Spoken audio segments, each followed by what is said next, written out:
రాష్ట్రం దానికోసం అవసరమైన అన్ని ప్రణాళికలను చేయాలని ఆలోచనతోటి ఈరోజు మేము ప్రణాళికలు రచిస్తున్నాం.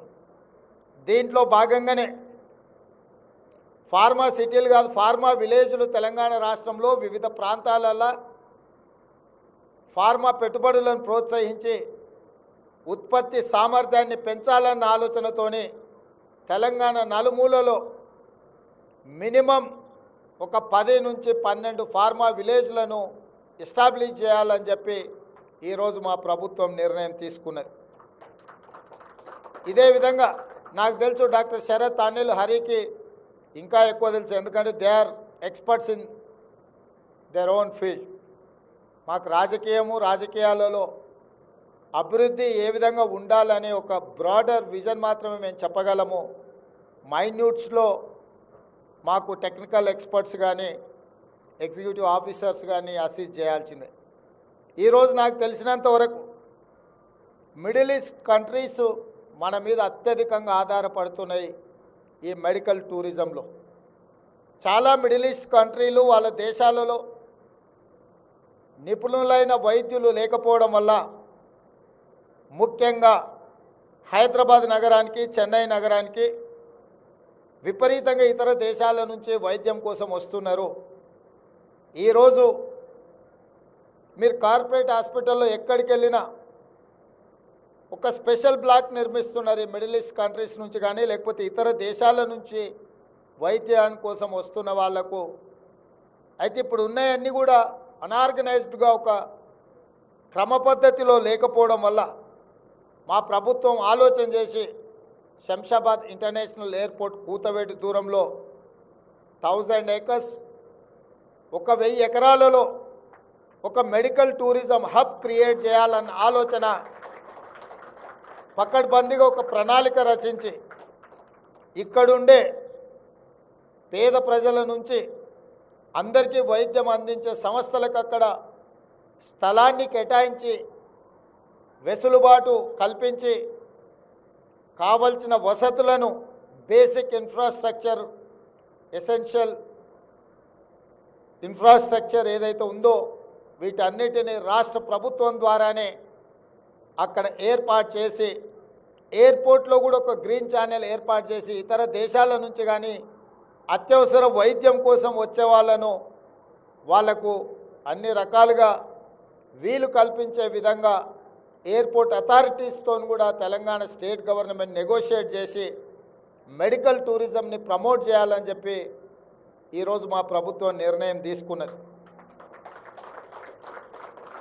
ఇదే కాకుండా తెలంగాణ రాష్ట్రంలో ఉన్న పేదలకు వైద్యము ఉచితంగా అందించాలి.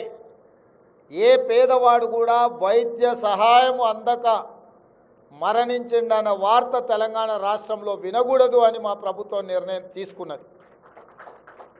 ఈరోజు చాలామంది తెల్ల రేషన్ కార్డు తీసుకుంటున్నారు. ఎందుకని ఆయన అడిగితే మాకు ఆరోగ్యశ్రీ కార్డుకు ఉపయోగపడుతుంది, లేకపోతే వైద్య సహాయం కోసం ఈ కార్డు ఉపయోగపడుతుందని.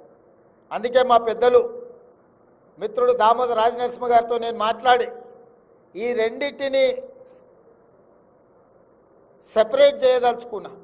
ఈ రాష్ట్రంలో ఉండే ప్రతి పౌరుడికి ఒక హెల్త్ కార్డు ఇచ్చి, ఆ ప్రతి పౌరుడికి ఒక హెల్త్ ప్రొఫైల్ బిల్డ్ చేసి, ప్రాథమికంగా ప్రతి వ్యక్తికి ఉన్న బ్లడ్ గ్రూప్ కావచ్చు, అతనికి ఉన్న చిన్న చిన్న సమస్యలు కావచ్చు, పెద్ద సమస్యలు కావచ్చు, ముందే వాళ్ళ హెల్త్ ప్రొఫైల్, హెల్త్ చెకప్ చేయించి వాళ్ళకు ఒక యూనిక్ కోడ్ ఇచ్చి, ఒక డిజిటల్ కార్డు ఇస్తే అతను ఏదైనా హాస్పిటల్కి వెళ్ళి ఆ డిజిటల్ కార్డు హాస్పిటల్లో ఇస్తే, కంప్యూటర్లో ఒకసారి ట్యాప్ చేస్తే అతనికి అంతకుముందు ఏం టెస్టులు చేసిండ్రు, ఏ వైద్యం అందించిండ్రు, అతనికి ఏం సమస్యలు ఉన్నాయి, అతను ఏం మెడిసిన్స్ వాడిండు అంతకుముందు, ఇప్పుడు ఏం చెయ్యాలి అన్నదాన్ని కూడా డాక్టర్లకు వెసులుబాటుగా ఉండడానికి ఈచ్ ఇండివిజువల్ పర్సన్కి ఒక హెల్త్ ప్రొఫైల్ కార్డ్ని క్రియేట్ చేయాలని మా ప్రభుత్వం ఆలోచన చేస్తుంది.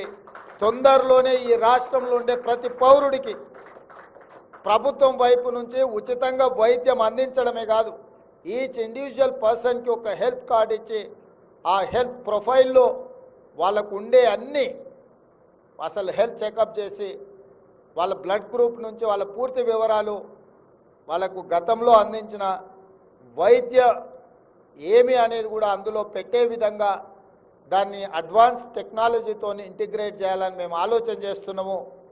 నా సూచన, నా విజ్ఞప్తి మెడికవర్ యాజమాన్యానికి మా ఆలోచనను ముందుకు తీసుకెళ్ళడానికి సాంకేతికంగా మీ వైపు నుంచి సహకారం కావాలి.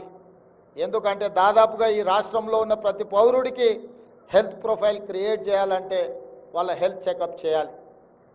వాళ్ళకు ఉండే మొత్తం వివరాలను అందులో పొందుపరచాలి అని అంటే దాన్ని ఏం చేయాలనో, ఎలా చేస్తే ఈజీగా ప్రజలకు అందుబాటులోకి వస్తుంది.